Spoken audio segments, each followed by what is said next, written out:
welcome to the Ogles channel. Thanks for watching today. Let's continue our journey to finish every single Game Boy and Game Boy Color game. Today, focus on a game called Game & Watch Gallery Part 3 for the Game Boy Color. Now, I did cover Part 2 earlier in this series, and I actually really enjoyed that game because it took a lot of the old Game & Watch Gallery games and just like modernized them a little bit.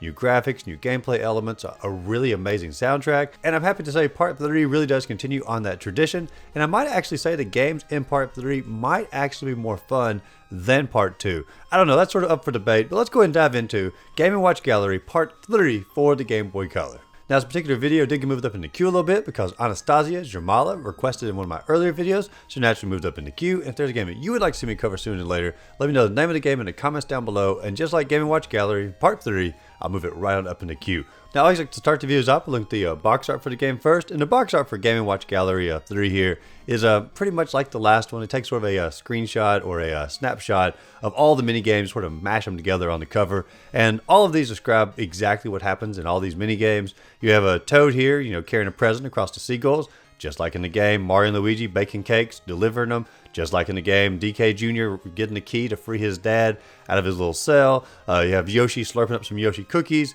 You have Shy Guy and a little monkey here, and Yoshi be spitting some watermelon seeds at them. All of these are mini games inside the game. It does say 5 games in one, and truth be told, there's actually 10 games in this. However, only 5 of them are actually modernized with new graphics and new music and all of that. But overall, great cover for the game that just summarizes it really well. Now, when you load the actual game up here, you have Mario coming in from the side of the stage, swinging his little vanity cane as he comes in, doing his best Mr. Peanut impression. And he basically gives you 2 options here. You can either play the game or you can do view the gallery. And the gallery is going to unlock as far as like some old Game & Watch screenshots, old Game & Watch facts, like secrets, which are going to be like more Game & Watch facts, and also Princess Peach is going to be inside there as well to unlock more games as you continue like earning stars as you go. But when you first go into the gallery, it's going to look pretty empty because you have to earn all the little buildings and all the little secrets throughout the game. And so you can see it's empty here, but later on it'll be packed full of little houses. Now, going back to the main menu, if you go into play game, you actually get a little pop-up here. It's a really cool fact about the game. You can pause the game at any point, shut the game off, and actually resume the game and pick up exactly where you left off. And for some of these games that go on for like a really long time to achieve a high score, that's a pretty cool little feature for the Game Boy. Not necessary, but still nice to have. And then it shows you the 5 main games that you can choose from. You can choose from Egg, just simply called Egg, Greenhouse, Turtle Bridge, Mario Brothers, and Donkey Kong Jr. And all of these are named after the actual Game & Watch games, and some of them are going to like change the meaning a little bit when you play the actual game, because like the Turtle Bridge has no turtles in it anymore. Egg actually has no eggs in it anymore. I guess all the other ones match up, but some of them simply the names are not carrying over exactly with the new modernization. And just like in Game & Watch Gallery Part 2, every one of these games has a classic mode, a modern mode, an easy mode, and a hard mode for all of those. And for every 200 points you earn, you get a star. And if you get 50 stars, you actually finish the game as far as like getting the credits to roll or the staff credits. And if you do want to go above and beyond and get like alternate endings, you can collect more stars than 50. And you can get like the cash credits. And there's even like another ending if you collect like every single star in the game, which we're not going to even come close to doing because some of these mini games get pretty darn hard. And some of them get really long if you want to like collect every single one of the stars in the game. But let's go and get into the first mini game. Now, I load up the Egg game first, and I go into Modern here. And for Modern mode, you basically play as Yoshi, and there's all these little cookies or pastries that are rolling down these little hills here. And all you have to do is simply point Yoshi in that direction. His little tongue will slurp out or shoot out and slurp up the cookie and bring it to him. And all of these cookies are from the game Yoshi's Cookie on the NES, and maybe on the Game Boy as well, and maybe even on the SNES. I'm not sure. I had it on the NES growing up, and I actually really enjoyed that game. It's like a puzzle game, but all of these cookies are from Yoshi's Cookie, that game, but they're all rolling down the hill here, and you basically just have to slurp up all the cookies. And if you miss a cookie, you have a little miss. A little Yoshi picture will appear in the upper right-hand corner. If you get 3 of those, you lose the game. But for every cookie, you get 1 point, and your goal is to get 1,000 points in order to achieve 5 stars on this. But if you only get 200, you get 1 star for that. But every now and then, like a little bomb will come down here, and if you slurp a bomb up, you also lose a life. And there's also like little bonus Yoshi cookies that come through. If you actually slurp up a Yoshi cookie, you get like a little Yoshi egg behind you, and I don't know if it did anything or not. I usually ended up losing a life before I collected too many of the eggs. So I'm not really sure if it like did anything extra for getting the Yoshi eggs or not. But regardless, the Yoshi cookies do give you a Yoshi egg behind you. And obviously, the higher score that you have, the faster the cookies begin to roll down their little slopes here. However, every time you get up to 100 points, like 100 or 200 or 300 and so forth and so on, the game actually like slows down for maybe like 10 seconds to give you like a little break. And that is a huge game changer for this game. I don't think it was in part 2, but in part 3 here, like it is super beneficial because like you're stressed out, things are getting super fast, and it's like if you can just get to that 100 mark, you get like a small break to sort of, regroup your thinking skills a little bit, just sort of regroup a strategy, and it's a great benefit for the game. And I also enjoy like aesthetic wise, like ever so often like Mario will sort of pop out the door here and wave his little rolling pin in the air. I don't think it has any effect on the gameplay, but it's a nice little charm there. I guess he's like popping out to see if Yoshi is still hungry. Does he need to make more cookies, more pastries?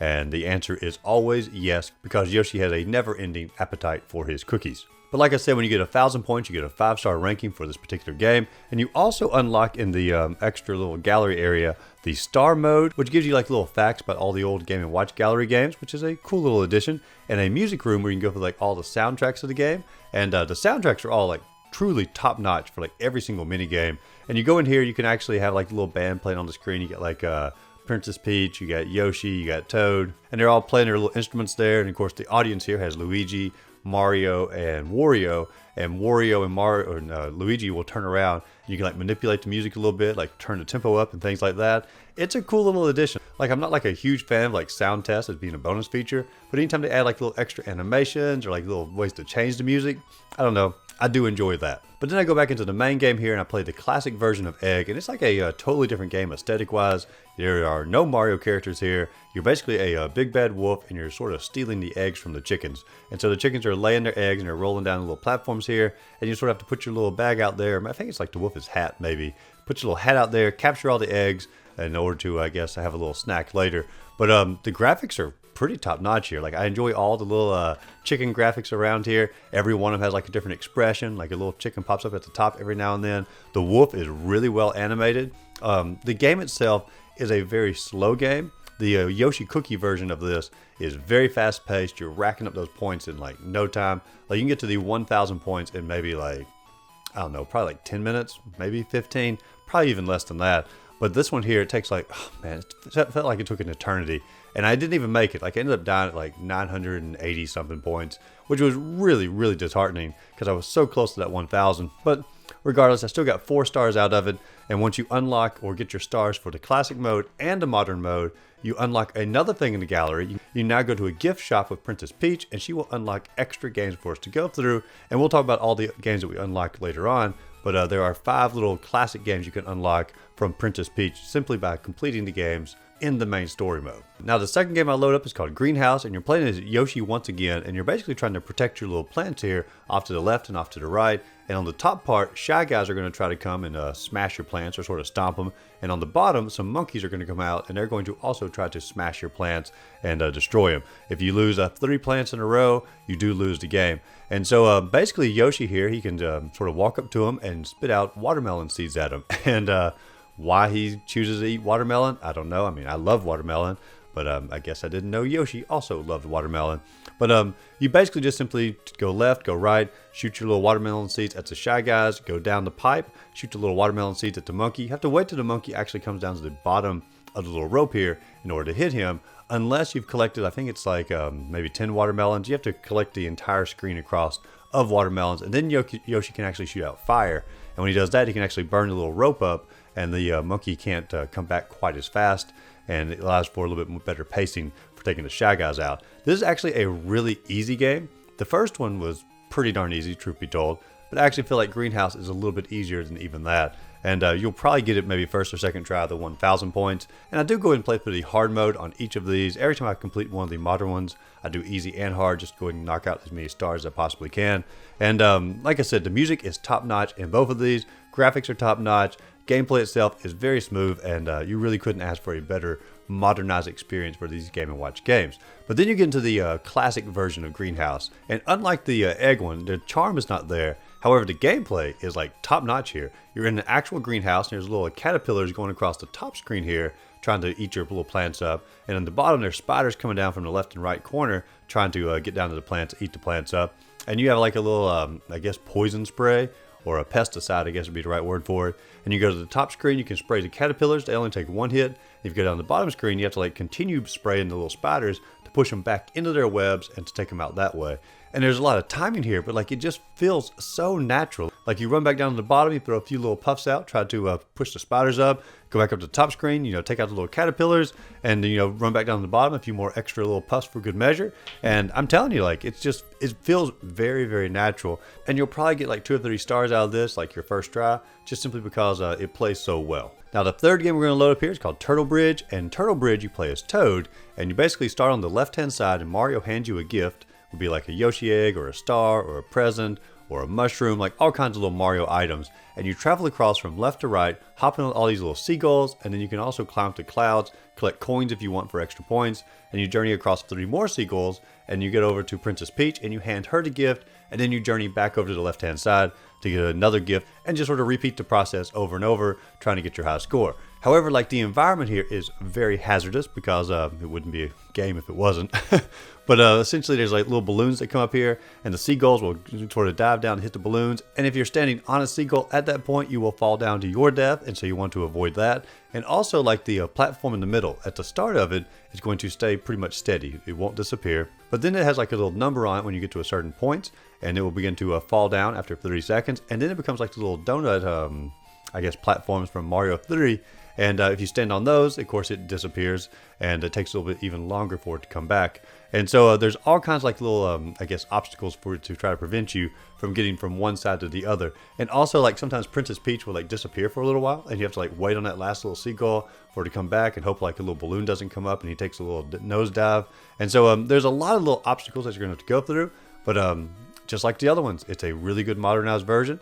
Has great graphics, great music, and the gameplay is very, very smooth. And then we play the classic mode here, and the classic mode is completely different as far as like the overall aesthetics. It's actually going to be based on a turtle bridge, and so you have like a little gift on the left hand side, and then you have hop on all these little turtles from left to right to give the gift to the person on the right hand side and hop back over to the left. But there's a little fish in the bottom of the lake here, and if the fish gets high enough, the turtle will dive down to go after that fish, and at that point, if you hop in that area, you will then drown. And so it's basically the exact same game. But the graphics are totally different. The, I guess, overall aesthetics here. I do enjoy like the little turtles' expression, like when they come up here and you hop on their back. Like I said, there's actually like a good bit of charm in these particular classic versions of the Game & Watch games. But as far as like gameplay-wise, pretty much the same, except it's going to be extraordinarily slow. Just like in the egg game, how like you can rack up points way faster in the Yoshi Cookie version. You can rack up points way faster in the Toad version than the turtle one here. And I only got, I think, maybe 200 points out of it. I only did 1 star just because it was so incredibly slow. And then I loaded the Mario Brothers game, and at first I was a little bit disappointed because I was expecting the arcade Mario Brothers, where like in the underground sewer here, and like little crabs and Koopa Troopas will come out, and you sort of hit those on their back and like try to take the other player out. That's what I was hoping for. But then it was like a completely different game. It was like Mario and Luigi are baking pies or baking cakes here, in order to put in a truck for Wario to take off and deliver to, I guess, all the people who ordered the cake. And it does sound sort of lame here compared to like what the arcade version is, but it's actually a ton of fun here. And it controls really wonky at first, but like once you get it down pat, it controls really well. So the up and down button on the D-pad will move Luigi up and down here, and the A and B button will move Mario up and down on the right side. And so like little beginning of cakes will come out on the right hand side. Mario has to pick those up, put them on the conveyor belt, then Luigi will pick it up, and once it's been, processed in the machine here, lay it on the next conveyor belt, and it just sort of continues going up the little conveyor belt, getting more well baked and more toppings as it goes. And finally, when it gets to the top, it gets put in a little box and put on the truck for Wario to take it away. And you basically just have to keep up with like where the cake is at on the conveyor belt and make sure you can get your characters Mario and Luigi to the right spot to transfer it to the next conveyor belt. And so like you're having to think like for both left and right side and move your characters individual. And it can be a little wonky, but like once you get it down pat, it's a well-oiled machine because you're basically just swapping these pies back and forth in no time. And there is Bowser at the top, and every now and then he will like do a little Bowser stomp, and it'll make all the conveyor belts run backwards. And if you just simply hit the lever at the top or the bottom of the little side here, it will go back to being normal again. And you basically just have to continue to bake pies and deliver them, and you get your points, continuing to rise. And there are some bonuses, like if you get multiple deliveries done without having any lives lost. You get like a little extra here. But for the most part, if you just continue to bake your pies or bake your cakes, you're going to get your 1,000 points pretty darn fast. Now, when you play the classic mode, I was a little bit surprised here because the classic mode is pretty much identical to the modernized version, except for worse graphics. All the aesthetics are pretty much exactly the same, all the way down to like the little truck off to the left-hand side that you load the packages in. And so it's pretty much exactly the same game. There was one part I thought was sort of funny, like if you mess up or you finish up a level, Mario and Luigi sort of set off to the side here, and I thought for a second like they were like smoking for a second, and I realized they were just simply breathing hard. But I was like, man, like that, how cool would it be to have a game from the Mario franchise where Mario and Luigi just sit back and have a little smoke break. And then we come to the final modernized game here. It's going to be Donkey Kong Jr. And I have to say, like, of all the mini games, this one is definitely my least favorite. It just simply, it just doesn't have that same arcadey action that the other ones had.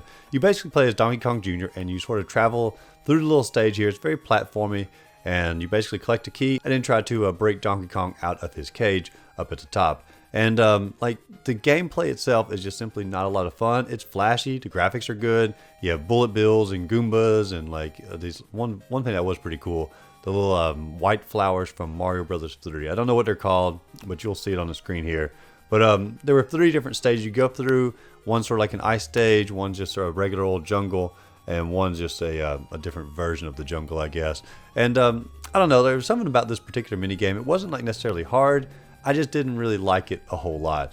But it got even worse when you went to the classic mode, because the classic mode, even though you have a really cool sprite of DK in the upper left hand corner here, like looking so sad inside his little prison cell, but like the overall like game here, I couldn't figure out how to play it. Like I know you climb up to the top here, I see the key, but I can't figure out how to get up to the key. I tried to climb all the vines, I tried pressing all the buttons. I don't know. If you know how to play this particular mini game, please let me know in the comments down below. But I didn't get any stars out of the classic version because I was like, I just don't know how to play it. That's what it boiled down to.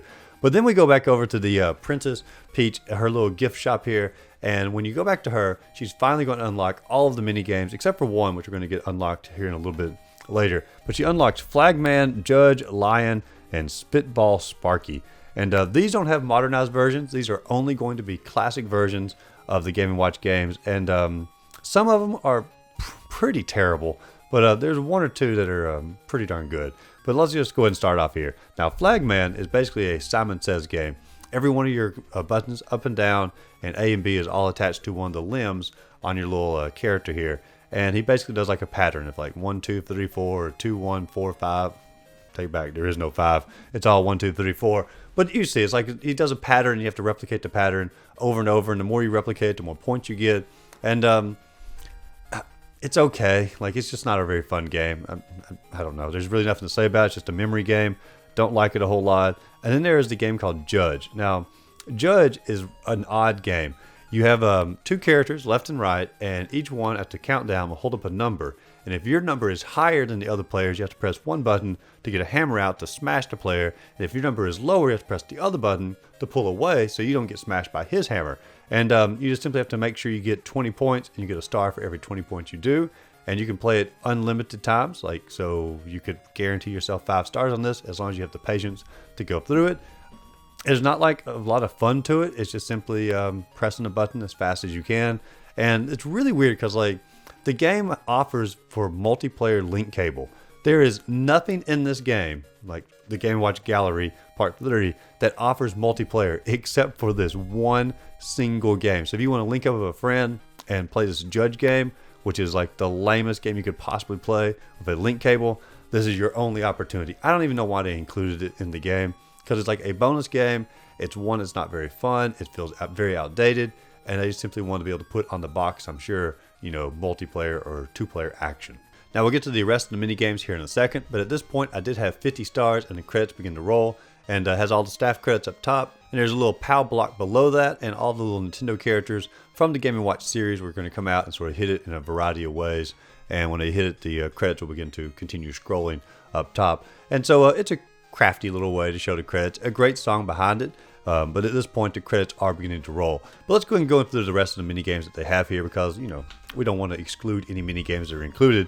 Now there's another one called Lion, and for this one you basically have 2 lions trapped in a cage in the middle, and you're off to the left and right. It's sort of like the Mario and Luigi game, where you control up and down on the D-pad and A and B for up and down on the other hand side. and you basically just sort of travel up and down trying to keep the lions in their cage by holding a little chair out in front of them.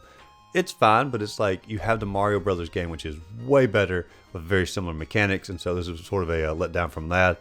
Then you have a Spitball Sparky, and this is like the worst version of Breakout I've ever seen.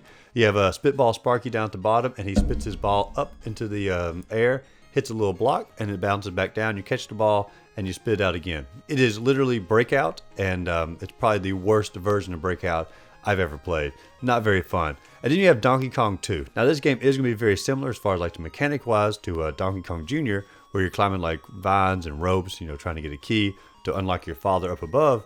However, like the mechanics here are like way better done. So you have like two screens here, and then the bottom screen, you travel left and right, collect a key, and you have to climb up, avoid all the alligators, and then climb up, avoid all the little sparks here. Then you go to the top screen, collect a second key, and you climb up and you unlock one of the locks. And you have to do this 4 separate times in order to free your father up above in order to finish up the level. And this is just like way better mechanics than the actual Donkey Kong Jr. And they definitely should have put this into the main game instead of a bonus game and done a modernized version of this. This would have been a significantly better game from the gone with. I don't know why they chose to do Donkey Kong Jr. unless it was just sort of fact that they wanted to, I don't know, Donkey Kong Jr. is both. I have no idea. They should have done this one instead of Donkey Kong Jr. Big mistake on their part, and I'm sure they're going to learn their lesson when they finally put out Game & Watch Gallery Part 4 for the Nintendo Switch 2. Just wait. That's going to be a new Switch game. But don't really get your hopes up because I think this series is pretty much dead. But right here pretty much winds up all the games that are available inside of Game & Watch Gallery Part 3, as well as getting the credits to roll here. And like I said, there are alternate endings that you can get if you want to collect more stars. But as far as like just finishing the game, we've got to finish, we got the credits to roll here. But overall, like this game here is a lot of fun. There's no denying it. I enjoy like little mini games. I enjoy like the sort of the arcadey action, getting a high score. It's more fun if you obviously have like a friend to compete with. But as far as like just upgraded, modernized versions of all these classic Game & Watch games, they did a fantastic job with it. Just like in Part 2, all of them are updated with good graphics, great music in the background, and I may actually say I prefer the soundtrack for this game as well. And I think I actually do prefer the mini games in this game over the Game & Watch Gallery 2 mini games. And I definitely preferred the classic mini games for this one over the classic mini games in the Part 2. Because like I really enjoyed the egg one where like get the big bad wolf collecting all the chicken eggs. I enjoyed the turtle one, the greenhouse one where we actually had the pesticides and whatnot. That played like extraordinarily well. So like all the classic versions of these games are actually very playable in their own right. They're just a little bit on the slow side, but they definitely all had their own individual charm. But if you're going to play one of the two versions, I would say almost definitely play the modernized version. If for nothing else, you got really good music in the background and it's a little bit faster paced. But overall, I'd probably give this game maybe a, I don't know, probably a 7 out of 10. It's not a game you're going to go back and play like a ton. You're not going to want to just load up and like journey through it all again. But if you got a friend who enjoys competition, I feel like this could be a fun game to go back and forth with high scores on. Not competition when it comes to that judge game, just simply competition on who can achieve the highest score. But if you're just loading up for the first time, enjoy the music, enjoy the modernized graphics, enjoy the overall charm of the game, and I feel like a 7 out of 10. Well, you know what? Let's go 7.5 out of 10 is a good score for the game. It probably took me maybe like 5 hours to go through the entire game. But if you want to do a completionist run of it, I'd probably say 15 to 20 hours just because you're going to get really darn good at all of these games. But if you enjoyed this video, be sure to like and subscribe to the channel. Check out my other videos listed up above and go out there, find a great game to play. Simply have a great rest of the day.